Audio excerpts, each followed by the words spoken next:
Despite a Colorado Springs city ordinance banning camping along creeks, a homeless camp is growing along I-25.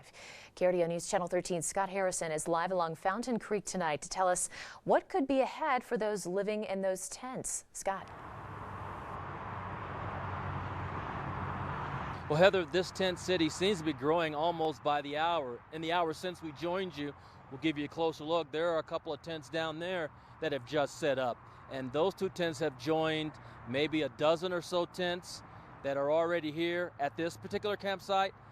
Now, earlier today, we spoke with several homeless campers who say that while they appreciate the city trying to help them, they'd rather live in their vehicle or camp illegally like these people are doing here because it's cleaner and safer, they say.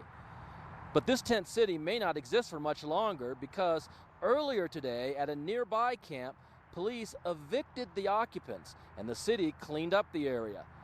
Those residents explained further about why they won't go to a shelter. I wound up with pneumonia, I wound up with COVID, and a flesh-eating disease called MRSA. And no, I will not stand back, no missions. We're moving somewhere else. At the moment, we're trying to decide where we're going, but from the looks of it, we're going up to the mountains. And I thought this last stimulus, which I have received recently, I thought it would be enough to get a place, but it's not. It's still not. Now, the city says it's trying to do more to help the homeless, including starting a program that will put them to work.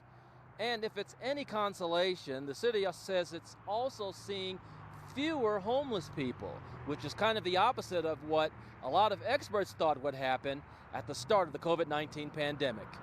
We're live in Colorado Springs tonight. Scott Harrison, KRDO News Channel 13.